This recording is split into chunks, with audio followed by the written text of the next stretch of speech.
Thus, I was able to see the changing world in a series of glimpses.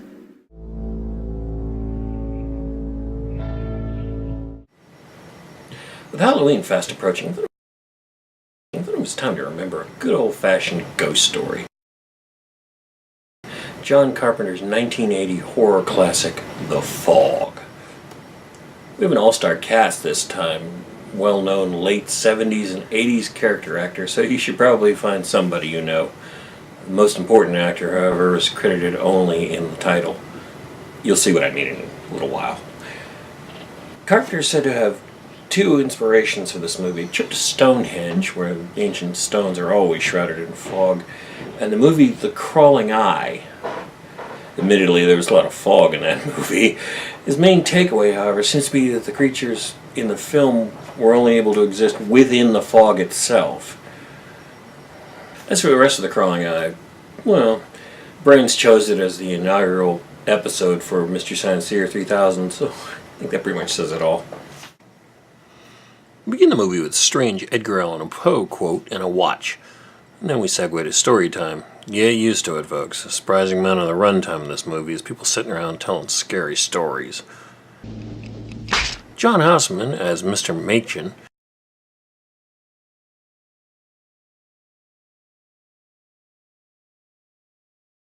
is telling a spooky story to a bunch of kids as they sit around a campfire on a beach. Here we get the basics of the movie plot. A ship, the Elizabeth Dane, is lost in the fog. The captain sees the light and ends up crashing into the rocks and sinking with all hands. The ship also happens to be carrying a crap ton of gold, and since the original owners no longer need it, the locals use it to build a town. All this leading up to the 100th anniversary of the aforementioned town, Antonio Bay, California, not Stephen King's New England, regardless of the similarities. But I digress. Town priest, Father Malone, played by veteran character actor Hal Holbrook, has a drinking problem. Would you like something to keep you warm on the way home? He also introduces us to our first jump scare. Hello? And conveniently finds our MacGuffin. Adrienne Barbeau plays Stevie Wayne, DJ. And don't let her phone sex operator voice fool you. She owns the local plot-specific radio station. I think the weatherman's been working too hard. Well, I'll stay here for another hour. The hell was that? And then the phones ring. And I realize that some of you have never even seen a payphone. It's just another example of what was once common technology that's all but disappeared. John Strobel demonstrates the qualities of a truly exemplary employee. FYI, kid, karma's a bitch.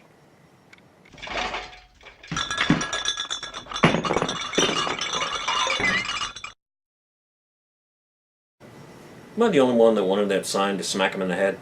Meanwhile, behind the scenes, Antonio Bay starts to come unglued. And I know this is a work of fiction, but the gas prices... Oh, there was a time. Once the craziness is over...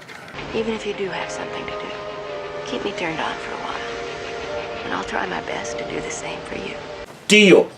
Nick Castle, played by Tom Atkins, is driving towards Antonio Bay. He spots Jamie Lee Curtis's Elizabeth Solly out hitchhiking in the middle of the night. Fortunately for her, this isn't that kind of horror movie. The 80s, when drinking and driving was just Saturday night. We're also treated to some of the greatest pickup lines ever. Can I ask you something? Sure. Are you weird? Yes, I am. You are weird. Yes. You're weird, thank God you're not. So not only is he weird, he also happens to be her 13th ride. So... yay? Your tender moment is interrupted by a jump scare. Back at the lighthouse, we join Stevie Wayne's nightly broadcast, already in progress. The weatherman, Dan O'Banion, played by Charles Cyphers, calls up to flirt badly. To give Stevie something to talk about, he tells her about the fishing boat, Seagrass, that is about to be harassed by our title character. Stan, that's worth about 10 seconds. I'm on the air, bye. Here we get to witness the most dedicated wheel watch ever seen. James Canning as Dick Baxter, George Flower as Tommy Wallace, and John Goff as Al Williams. Two of the crew are obsessed with Stevie. The other one, well, See for yourself. At a grocery store one day. And? You would like to meet her. Delivered by George Flower, this is my favorite line in the entire movie. He's crazy. There's no fog bank out there. No fog bank out there. Hey, there's a fog bank out there. Our inebriated trio decided it's time to go home. If anybody can figure out what these idiots are fishing for, leave it in the comments below, because I could never figure it out myself. Fog sabotages the engine. The sailors go out on deck just as the ghostly clipper almost hits them. It's amazing how this boat has no roll. Who is that? What? The zombie pirates attack, giving one of the crew the world's worst cut rate vasectomy, so he's probably grateful when they eventually kill him. Most oblivious helmsman in history. KB. Weatherman Dan calls back and flirts badly again, and is once again shot down. Segue to Elizabeth and Nick. Well, that didn't take long. Can I ask you something? Sure. What's your name? Elizabeth. Nick. Yeah, I guess that wasn't important until now. One of those pesky details of life just gets in the way. Candygram. Nick's saved by a jump scare. Next, we're introduced to Stevie's son, Andy, played by Ty Mitchell. He notices a gold coin that is shining brighter than the lighthouse, but the pirates pull a bait and switch and it turns into driftwood. Well, I guess that's still cool. I guess. Not gonna pay for college or anything. I love you. Sometimes you're a real pain. First it was a gold coin, and then it turned into this neat piece of wood. Okay. I don't care if your mother is Adrienne Barbeau. It is not appropriate to talk to her about your wood first thing in the morning. Mom, can I have a stomach pounder and a Coke? Okay. Bonus points or anybody can tell me what the hell a stomach pounder is. I'm serious. People have been arguing about this literally since this movie came out. Even the internet can't agree on a definition. Shocking as that is. Somebody tell me in the comments below, what is this thing? It turns out Nick owns the ill-fated seagrass, and he is understandably concerned. Elizabeth decides to hang around and tag along. Councilwoman Kathy Williams is played by Janet Leigh. Many of you probably already recognized her immediately. For those that didn't, here's a less than subtle hint. Sandy, her assistant, is played by Nancy Loomis. Williams is in charge of the town's birthday celebration. She's overstressed and overworked, while Sandy, for her part, apparently couldn't give a crap. Sandy, you can be a very annoying person at times, but you do keep me together. Translation. Bitch. The Seagrass had not responded to radio communication. The Coast Guard has begun a sweep south from Whately, around Arkham Reef. Arkham Reef. Alright, I see some dude dressed like a bat chasing some other dude dressed up like a scarecrow. I'm out of here. We discover that Councilwoman Kathy Williams is married to the captain of the Seagrass. Unaware that she's now a widow, she tries to convince herself that everything is okay.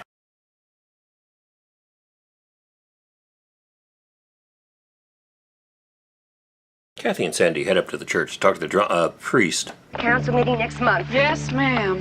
Sandy, you're the only person I know who can make yes, ma'am sound like screw you. Yes, ma'am. Now, if you'll just say a little prayer asking that he not be in his cups. So much for that forlorn hope. December 9. Met with Blake this evening for the first time. He stood in the shadows to prevent me from getting a clear look at his face. The journal reveals that Blake is a leper with a fortune. He is also the leading citizen of a leper colony on a nearby island. His plan is to move the colony to a new colony onshore, less than a mile from the present settlement. Meanwhile, Nick and Elizabeth are trying to figure out why everything on the seagrass is broken and why our thermometer is stuck on 20 degrees. All the glass is shattered. Roger something? Last night. Oh, your truck. Yeah.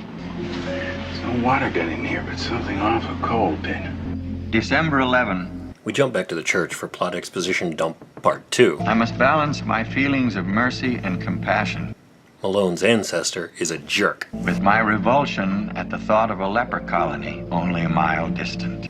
Back to the seagrass. What's it like? What? Beer? She was clean 2 nights ago. I checked her out myself, and now it's as if she's been turned over in the water. Back to the church. Exposition dump, part 3. The 6 of us met tonight. From midnight until 1 o'clock, we planned the death of Blake and his comrades. Malone's ancestor is definitively a jerk. I tell myself that Blake's gold will allow our small settlement to become a township, but it does not soothe the horror that I feel being an accomplice to murder. This is the moral compass of the town writing this. Oh, yeah. Nick and Elizabeth discuss what a curse she is. Ever since you picked me up, things have been going well. The clock broke, the windows have been breaking. Come to think of it, maybe she is cursed. The weirdo at the door last night? That isn't you. I'm not so sure. Things seem to happen to me. Bad luck? And then we get another scary story. It's amazing how much of this movie is just people sitting around telling scary stories. Nick tells a story about a ship his father found in a similar condition, waterlogged. Elizabeth is not impressed. And then something caught my father's eye. It was a gold doubloon. My dad picked up the coin, put it in his breast pocket of his jacket, zippered it up, came home, told us a story. And he unzippered the pocket to give me the coin. It was gone. I think I'll go to Vancouver now. The crew of the Seagrass is still unaccounted for. Oh wait, there's one now! We then cut back to Father Malone for what is thankfully the final exposition dump. Blake followed our false fire on shore, and his ship broke apart on the rocks off Spivey Point. We were aided by an unearthly fog that rolled in as if heaven sent. Our celebration tonight is a travesty. We're honoring murderers. Well, thank you, Father Buzzkill, for harshing everybody's mellow. Here's something else you don't see every day.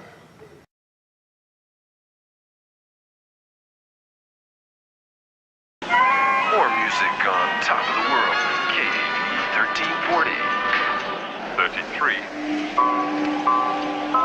KAB 13. And why does he keep saying, from the top of the world? She is going down the stairs. The top of the world. 31. From the top of the world. 6.5 hours later.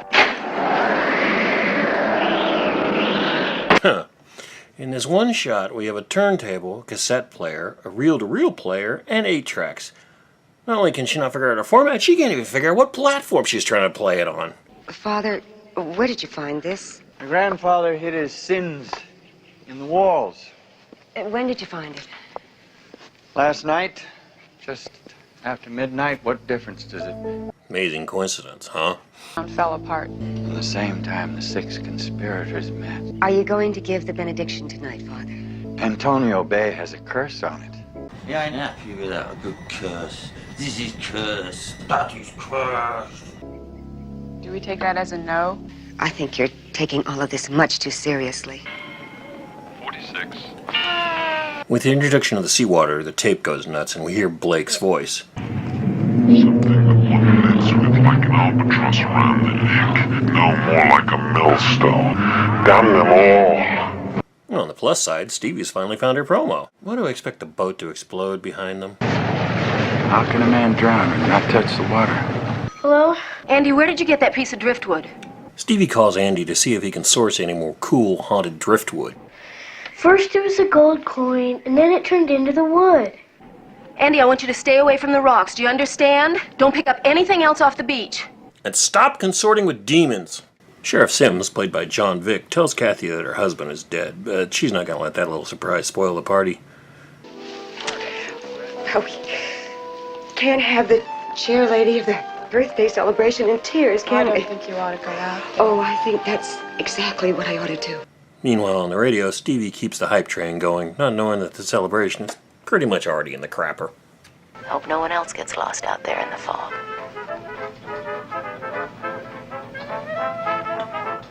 I'll be right back. Nick calls Stevie wanting to know about the fog. It's glowing and moving in the opposite direction from the wind. Hey, Mel. Weatherman Dan relieves Ashcroft, played by Fred Franklin, so he can surprise Stevie, because that's not creepy at all. I have a special weather bulletin.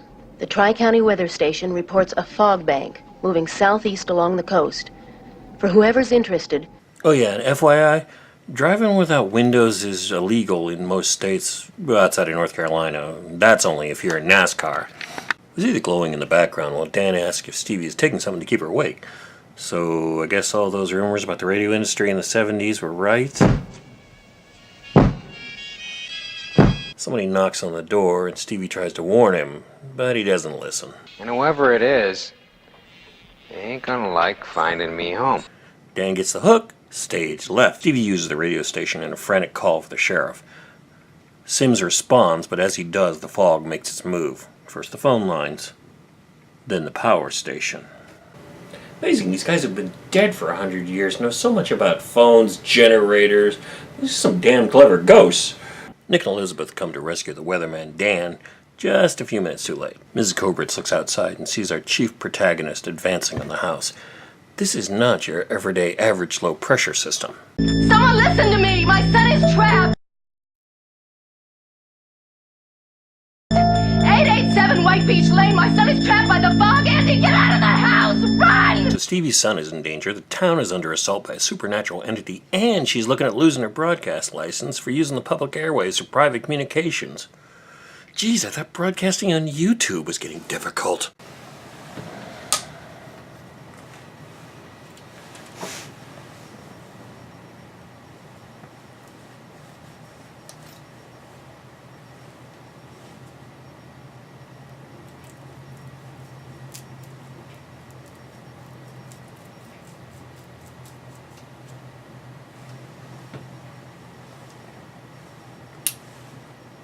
Oh. Yeah, I don't really have anything to add here. I'm just trying to pad things up to keep from getting flagged again.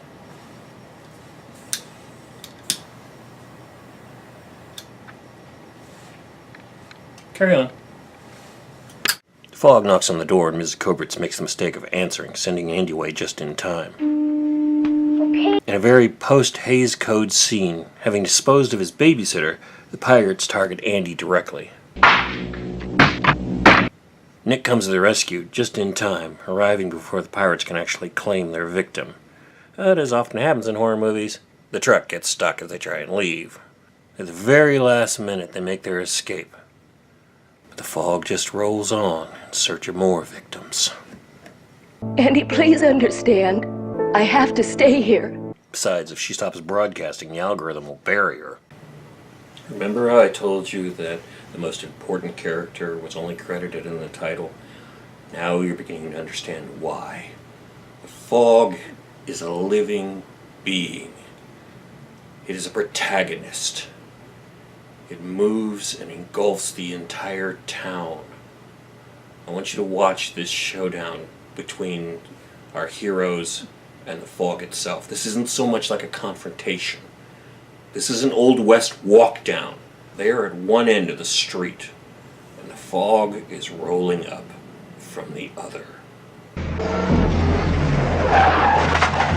It's just hitting the outskirts of town.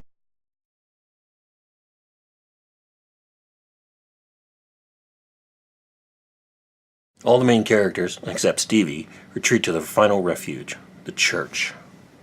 Surprise! Even as death approaches, Malone's so drunk he loses the one thing vital to their survival. The journal. While she's trying to help others escape, Stevie realizes that the fog has found her. Great. Guess it's true what they say. No good deed goes unpunished.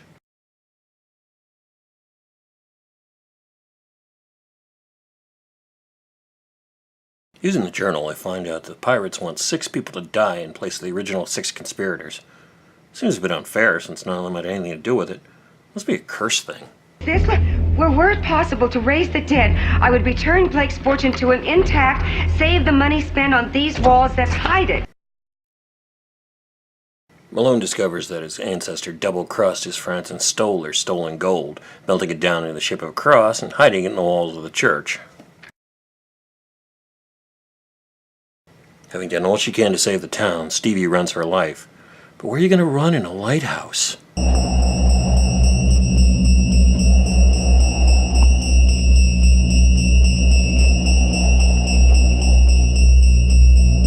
Meanwhile, Father Malone has decided to take karma head on and give Blake back his gold with interest. Blake!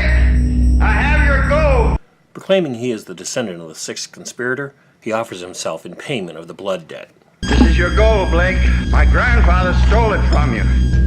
I'm the sixth conspirator. Take me. At first, it doesn't appear that Blake's going to take him up on the offer, and Stevie might well end up the sixth victim.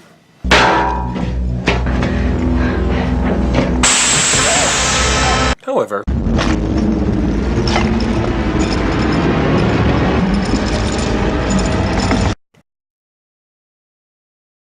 once Blake has his gold, he and his men vanish as if they were never there, as the fog slowly dispels.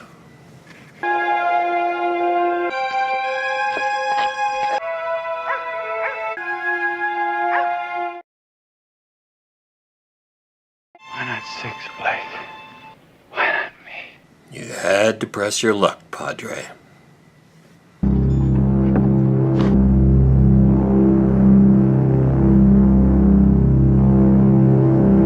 And you thought the zombie pirate was going to be old man Suggs in a mask scaring people away over a real estate deal. So how does this memory hold up? I'm going to come right out and admit it. I love this movie. The Fog is one of my all-time favorites. Yeah, I've seen the updated remake, and I really didn't think that much of it, to be honest. The original Fog is, in my opinion, John Carpenter at the height of his craft. Pacing is fast, characters are genuine, the writing is tense. Considering how much of this movie is people just sitting around telling stories, that speaks for itself. The film relies on jump scares, but it also knows how to set them up, misdirecting the audience ahead of time like a stage magician, setting up a sleight-of-hand illusion.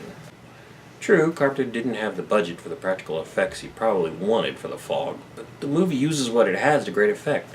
Sailor with his eyes gouged out is a great example. Sometimes less is more. And considering this movie is 38 years old at this point, the jokes are still funny. Seriously, if you don't already have plans for Halloween, invite some friends over, break out some wine coolers and beers, and let John Carpenter show you what a real ghost story looks like. I'm the Hammer Son, and that's what I remember.